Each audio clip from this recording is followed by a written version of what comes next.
and two other armies, ultimately on the Eastern Front, when they could have easily taken Stalin, they could have easily executed that Jesuit, and the Russian people would have delighted to help the German army come in to overthrow Stalin, because they'd only been tortured by him for in excess of 20 years. Yeah. And the Ukrainians, they welcomed the Nazis into the Ukraine. But what happens? Bormann issues the order. Bormann was a Jesuit. Bormann was Hitler's Henry Kissinger. Bormann issues the order to his German army, to his SS, to be brutal to the Ukrainians. And so what does that do? It drives the Ukrainians into the arms of Stalin.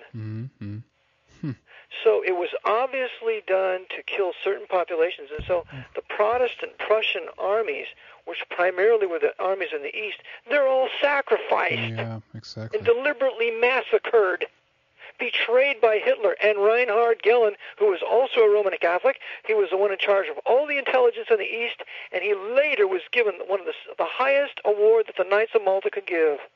Gehlen was a Knight of Malta. He later is, during the Cold War, he sets up the BND. And the Jesuit that oversaw Reinhard Gehlen when he set up his BND in Pulik was the Jesuit Karl Radner, R-A-H-N-E-R. Radner was stationed in Pulik right with Gehlen. So after they destroyed Protestant Prussia in 1946, because remember the Jesuits had wanted to destroy Protestant Prussia since the Franco-Prussian War of 1870-71. And they failed in World War II, failed in World War I, but then they succeeded in World War II, thanks to the help of the Americans and the British. So they could mass bomb the Prussians. Remember, because lots of the mass bombing took place primarily in northern Germany, in the historic Protestant areas of Germany. Hamburg, like Dresden and Mecklenburg, and Protestant Prussia. They firebombed Dresden in the name of Christ. It wasn't even a military target. Yeah. The British bombed it in the day, and the Americans bombed it at night, I believe. A 4-mile firestorm engulfed Dresden and killed, it's estimated, 1 million people, and it wasn't even a military target. It was the most beautiful Protestant city in all of Prussia. It was a war against Protestantism. And that was payback for Goering, who was an apostate Protestant and was used by the Jesuits. And what does Goering do? He bombs Coventry. What's Coventry? Coventry was a Protestant city, and one of the most beautiful Anglican cathedrals in all of England.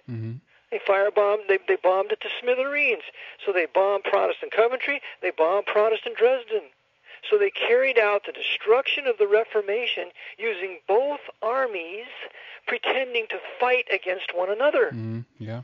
Now, they did bomb Munich. They killed 250,000 people in Catholic Munich, but remember, Munich refused to accept the infallibility of the Pope, and you have a great Roman Catholic priest out of Bavaria, Munich there, whose name was Ignaz von Dollinger, who refused to accept the temporal power or the infallibility of the Pope, challenged anybody to a debate. He was defrocked, he was excommunicated, and the Bavarian people refused to accept the infallibility of the Pope, and they wanted their own nation. In fact, Bavaria did not want to be part of the German Reich, and Hitler shoved that Reich down their throats. So these German Catholics were regarded as German Catholic liberals, and they too were condemned. So they too must be firebombed. They too must be bombed by the Americans. So they took every chance they had here because again, this time was so apocalyptic, to say the least. I mean, the whole world is in war here, basically. So they took this opportunity, as it were, to actually, blow up as many places as possible, and in a almost mass, ritual sacrifice thing, kill as many people as possible. That's right. Let's look at, for example, the German invasion of Russia. Now, the Russian people, they weren't communists. Only 1% of that population was communist. The Communist Party ruled Russia. And how did it rule Russia? It ruled it through the NKVD. The NKVD was run by Jesuits, using certain open Jews to make it look like the Jews ran the NKVD. But the general of the NKVD was a general by the name of Nikolai Vlasic. Nikolai Vlasic was a Gentile, a Russian, and he was the overseer of the NKVD when the NKVD and the Gestapo worked together after they had divided Poland. to kill 15,000 Polish Roman Catholic true nationalists, shooting them in the back of the head in the forest of Katyn near Smolensk in Russia, and putting them in mass graves.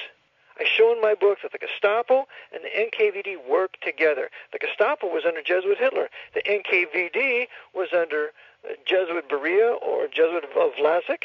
So they both were working together for the elimination of patriotic Roman Catholic Poles who could have truly been a fight against the Russians. This is why they killed Sikorsky, General Sikorsky. General Sikorsky heard of this massacre of his own men, and he demanded to know if Stalin did this. And because of his persistent demand that Stalin was behind this, Churchill and his British SIS had Sikorsky killed. His aircraft went down in the sea, I believe, when it took off from Gibraltar, and that was the end of General Sikorsky and the end of all real resistance to Soviet Russia being on the side of the Allies. So I cover in my book the assassination of these key generals like Sikorsky, like Japanese General Yamamoto, like American General George Patton, like German General Rommel, like French Admiral Jean Darlin. I show how all these great generals were murdered because they were not playing ball by betraying their own people and doing what they were told from the top. They had their own ideas, I guess. They wanted their own country to win. Rommel didn't want to see Germany destroyed. Rommel was a Protestant. Rommel was the one that said, this issue with the Jews has to stop. Rommel was the one who wanted all his troops there at Normandy. He knew they were going to attack Normandy. What did they do? They removed him. And so Rommel then is sent back to Berlin, and he's told to commit suicide, or else we're going to kill your family. So Rommel was murdered. Rommel was a great German patriot and a great German soldier, and he had respect among his enemies. When the Italians, I believe, were stealing from the British POWs in North Africa, Rommel made them give everything they stole back to the British. Really? He was chivalrous, that's right. So we have, and Patton knew very good and well that Russia would be a threat to us, so he wanted to invade Russia. Russia was the Jesuits' kindergarten to build this huge military war machine to ultimately be used against America. So Patton cannot be allowed to live, so what happens? The OSS is behind a wreck. He's put into the hospital, and he's given an injection of cyanide. According to a former OSS officer by the name of Bazata, and I quote him in my book. So these key military men were murdered by the intelligence community that the Jesuits control. I show in my book that the Jesuits control the international intelligence community, which was being built and perfected during World War II, which is British Secret Service, the Russian KGB, the American CIA, the Israeli Mossad, the Canadian SIS, the German BND. They're all working together at the top, carrying out their various murders and assassinations, keeping the politicians in line. Any agents get out of hand, like this recent Russian agent who was killed in England? Litvinenko, or? Litvinenko, they murdered him.